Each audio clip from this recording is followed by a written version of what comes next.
बड़ी खबर सिवनी से बता रहे हैं। न्यायालय को न्याय संगत रूप से आवेदक की निष्क्रियता पर भी ध्यान देना चाहिए, उतना ही जितना अनावेदक पर विचार विमर्श किया जाता है। अधिक जानकारी के लिए हमारे साथ जुड़ चुके हैं सिवनी से जिला ब्यूरो राजेश शिवर। राजेश जी बताइए। जी मैं आवेदन जी देखता हूँ ये कानून व्यवस्था का काम है पुलिस विभाग का। ये वो मामला पंजीबद्ध का देता है सबूतों के आधार पर और आवेदक के पक्ष के आधार पर और न्यायालय में प्रस्तुत कर देता है। अब न्याय देना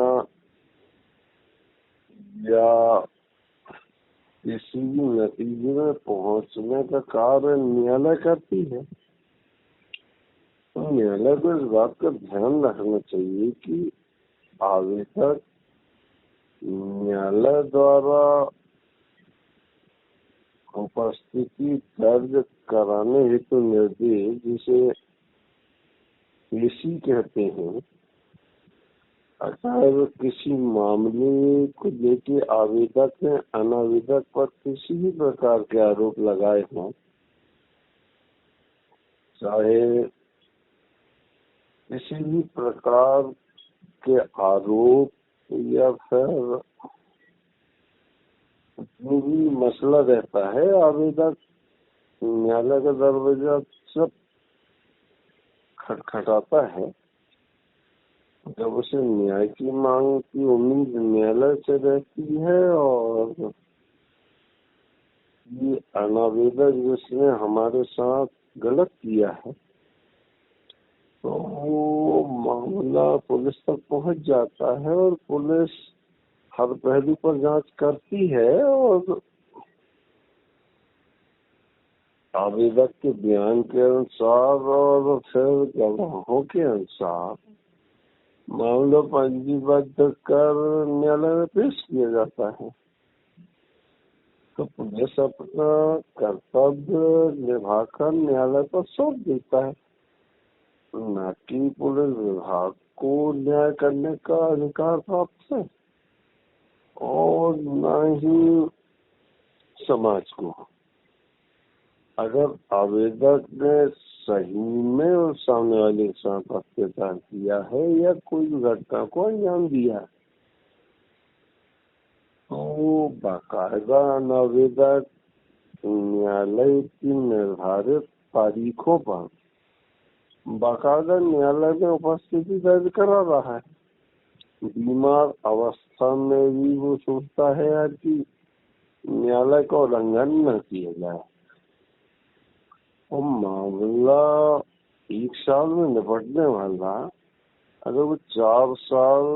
तक नहीं निपट रहा है और आवेदक बाकायदा न्यायालय में पेशी के नाम पर उपस्थिति दर्ज करा रहा है। अब न्यायाधीशों को तो चाहिए कि अनावेदक बाकायदा आ रहा है और किसी परिस्थिति में बीमार पड़ा है या फिर जो भी कारण रहता है उसके साथ उपस्थिति दर्ज न कराने का, तो वो बाकायदा अगर बीमार है तो चिकित्सकों से लिखवा के या कोई घर में गमी हो गई या परेशानी है तो उसकी व्याख्या उसका अधिकृत एडवोकेट कर देता है कि परिस्थितियों के कारण मेरे मुवक्किल आगे न्यायालय में उपस्थित नहीं हुआ। और ये प्रक्रिया लगभग, हालांकि यह प्रक्रिया साल भर में निपट जाना चाहिए, न्याय संगत बात तो ये मेरे पेशी के नाम पे 4 साढ़े 4 साल मामले चलते हैं और अनावेदक बाकायदा आपके न्यायालय में उपस्थिति दर्ज करा रहा है पेशी के नाम पर और बाकायदा अपने एडवोकेट को उतनी राशि दे रहा है। अब एडवोकेट ऐसा तो नहीं है कि कचहरी में जाके न्याय दिलाने हेतु अपने मुवक्किल का काम ही करते रहे और खाली पेट रहे तो ये एडवोकेट भी नहीं चाहता। ये एडवोकेट भी चाहता है कि भाई 2 पैसे आए और मैं न्याय भी दिलवाऊं। तो जब अनावेदक बाकायदा न्यायालय में उपस्थिति दर्ज कराता है और अगर किसी कारणों से नहीं करा पाता, अगर बीमार भी है, तो अगर वो मतलब मेडिकल सर्टिफिकेट बनवाता है तो गवर्नमेंट चिकित्सालय से अगर बनवा रहा है तो या तो चिकित्सालय में वो भर्ती है या उस बीमारी से ग्रसित है, जैसे कोविड-19 हो गया या समथिंग। ऐसी कई बीमारी है कि कोविड-19 के दौरान अब आज ये स्थिति है कि कोई अस्पताल जाने को तैयार नहीं कि भाई कोविड अभी पूरी तरह समाप्त नहीं हुआ है और अभी 2-4 जिले में या अंतर राज्यों में समाचार पत्रों के माध्यम से पढ़ता है, तो वो चिकित्सालय जाना उचित नहीं समझता। वो ज्यादा अच्छा समझता है कि यार इस बीमारी में 10 लाख या जैसे बोकार्ड मेरे से 7 लाख रुपए से 9 दिन की ले लिया कोविड-19 से ग्रसित होने पर, तो वो ज्यादा अच्छा समझेगा कि 10-20 हजार में ये बीमारी का निदान हो जाए और मुझे चिकित्सालय न जाना पड़े। तो उस परिस्थिति में भी वो मेडिकल सर्टिफिकेट बनवा देता है कि मैं बीमार अवस्था में हूँ, जो न्यायालय में पेश नहीं हो पाया। तो ऐसा तो नहीं है कि हर एडवोकेट के पास फैक्ट्स हो कि वो बीमार अवस्था में भी अपने भाई को बोले कि जाके फैक्स कर दो यार हमारे वकील साहब को। वो दूरभाष में बता देता वकील साहब ऐसी ऐसी बात है, अगर न्यायालय नहीं मान रही है तो हम दूसरे दिन मेडिकल सर्टिफिकेट भी पेश कर देंगे। और ज्यादा ही है तो पुलिस को आदेश जारी करे कि वो व्यक्ति नहीं आया, सही में बीमार है या नहीं, तो आप इन्वेस्टिगेशन करवा लो कि आवेदक वाकई बीमार है अनावेदक। तो जब लगातार 4 साल, जो मामला 1 साल में जब बढ़ जाना चाहिए वो 4 साल तक चलता है और अनावेदक बाकायदा पेशियों में जाता है और जाने आने का खर्च और फिर एडवोकेट को भी देना जायज है, और फिर वो अपने आवश्यक कार्य छोड़ के जा रहा है तो वे आवश्यक कार्य भी उसके रह गए। और अगर वर्कर है तो वर्कर को तनख्वाह मिलती है तो वो अपना एक ड्यूटी निभाता है, औपचारिकता के तौर पर वह कार्य कराता है। मगर जितना स्वयं वो व्यक्ति की देखरेख में कोई भी कार्य हो, निर्माण कार्य हो या खेती हो या घर के भी काम हो, अगर स्वयं मालिक कराता है तो काफी जवाबदारी के साथ कराएगा कि भाई मैं इतने रुपए की सीमेंट, लोहा और गिट्टी इत्यादि खर्च करता हूँ और मजदूरों को बाकायदा कलेक्टर रेट की राशि से ज्यादा दे रहा हूँ। तो एक तो वो हानि उसको पहुंचती है और दिन भर जो न्यायालय में बैठा रहता है तो वो चाय इत्यादि की जो उसकी घर में आदत रहती है तो वो खर्च भी उसे न्यायालय के बाहर करना है। और न्यायालय के बाहर जो होटलें बनी रहती हैं या फोटोकॉपी दुकान हो गई या इत्यादि टाइपिंग जैसी व्यवस्था, तो अगर वो डॉक्यूमेंट्स भी कोई पेश करना है न्यायालय को तो वो पैसे भी देता है। और चाय जो घर में आदत है उसकी या फिर दोपहर में नाश्ता करने की घर में आदत है तो घर में पॉसिबल है कि पोहा खा लेगा या नमकीन खा लेगा या टोस्ट खा लेगा, तो वो वहाँ पे वो एक होटल टपरे या कोई अच्छी होटल भी रहती है तो होटलों का आइडिया सभी को है कि वो उतना अच्छा तेल भी यूज नहीं करते और बेसन से बनाई गई सामग्री हो या जो भी खोए से, तो मिलावट के इस दौर में आज अपन न्यायालय के बाहर बैठे होटल मालिक पर ही अकेले ब्लेम क्यों लगाएं।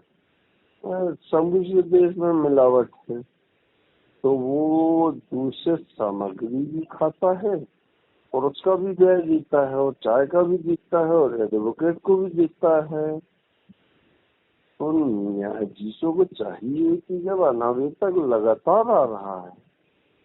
और आवेदक एक बार आरोप लगाकर पुलिस व्यवस्था मामला पेश कर देती है और उसके बाद अनावेदक ईमानदारी से आ रहा है और किसी कारणों से नहीं आता, तो चिकित्सा मेडिकल डॉक्यूमेंट पेश करता है या कारण अपने एडवोकेट को बताता है, जो न्यायालय को अवगत कराता है कि इस कारण मेरा मौके नहीं आ पाया। तो उसकी वजह भी उसको एडवोकेट को भी राशि देना पड़ता है और चिकित्सक को भी मेडिकल सर्टिफिकेट बनाने के लिए। तो कुल मिला के आवेदक बेगुनाह है या गुनहगार, ये न्यायालय का काम है, वो करेगी। लेकिन आवेदक जो जिसने आरोप लगाया है आवेदक के ऊपर, तो वो 4 साल तक एक बार भी न्यायालय में जा रहा है और अनावेदक बाकायदा उपस्थिति दर्ज करा रहा है और राशि खर्च कर रहा है।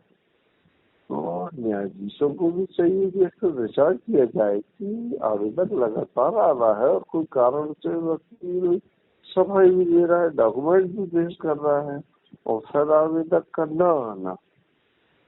तो न्यायाधीश को इस पर भी ध्यान देना चाहिए कि आवेदक ने आरोप लगा दिया सामने वाले को अनावेदक के ऊपर और वो बेचारा हर पेशी में उपस्थिति दर्ज करवा रहा है, तो आरोप लगाने वाले आवेदक की भी सोच ली जाए ये आखिरकार आ क्यों नहीं रहा है। आरोप तो लगा के बैठ गए आप घर में। तो न्यायाधीशों से मैं एक विनम्र प्रार्थना करता हूँ कि आप आवेदक के ऊपर भी कार्रवाई की जाए कि किसी पेशी में अगर अनावेदक नहीं जाता है तो आप गिरफ्तारी वारंट निकाल देते हैं और उसे हथकड़ी लगा के न्यायालय में पेश कर देते, तो उसकी छवि तो धूमिल होती ही। और दूसरा फिर आप उसको जमानत भी नहीं देते, वो एक्सक्यूज भी बताता है कि मैं इन कारणों से उपस्थित नहीं रहा या आपने एडवोकेट को नहीं दे पाया जानकारी, तो आप जमानत भी नहीं देंगे और हथकड़ी भी लगवा देंगे और जेल में भी 2-3 दिन बंद रखेंगे जब तक उसकी जमानत ना हो या उसको अपनी गलती का एहसास ना हो। तो उसकी छवि भी धूमिल हो रही है और आवेदक भी नहीं आ रहा है। तो क्यों ना अनावेदक के ऊपर मामला चल रहा है, वो तो न्याय व्यवस्था उसके अपराधों की सजा देगी, लेकिन आवेदक की लापरवाही पर भी न्यायालय को ध्यान दे कि आवेदक के खिलाफ भी कार्रवाई करना उचित है या अनुचित है। ये न्यायाधीशों को मैं अब ये थोड़ी बता पाऊंगा कि क्या उचित है या क्या अनुचित है, मगर अगर विनम्र अपील कर रहा है अनावेदक तो उसे थोड़ा सा तो ध्यान देना चाहिए कि यार ये लगातार 4 साल से उपस्थिति दर्ज करा रहा है और आवेदक आरोप लगाने के बाद कोई सरोकार नहीं रख रहा है आने से, तो क्यों ना जितना आवेदक दोषी है और उसको दोष की सजा तो न्यायालय देगी सबूत और बयानों के आधार पर। मगर जो आवेदक न आने जैसी लापरवाही बरत रहा है, तो क्यों ना न्यायाधीश को भी चाहिए कि आवेदक पर सवाल ठोके और उससे कारण पूछे कि आप 4 साल तक जो 1 साल से मैं हमारे न्यायालय का काम खत्म कर देगा और आपने जो आरोप लगाया है तो सिद्ध हो जाएगा, तो अनावेदक को सजा देगा। तो यही मामला 4 साल घसीट रहा है, शासकीय दस्तावेज भी न्यायालय का खर्च हो रहा है और समय भी नष्ट हो रहा है न्यायालय का। तो मैं न्यायाधीशों से विनम्र आग्रह करता हूँ कि जिस तरह अनावेदक को जिस दृष्टि से न्यायालय देखता है, तो आवेदक की ये लापरवाही को भी ध्यान दृष्टिगत रखते हुए कि कानून की अवहेलना इसने भी की है, क्यों ना उस पर भी ज्यादा नहीं तो थोड़ी कार्रवाई करे, सिर्फ लापरवाही के लिए। जी अनामिका जी। जी राजेश जी, तमाम जानकारी साझा करने के लिए आपका बहुत बहुत शुक्रिया। धन्यवाद बिटिया।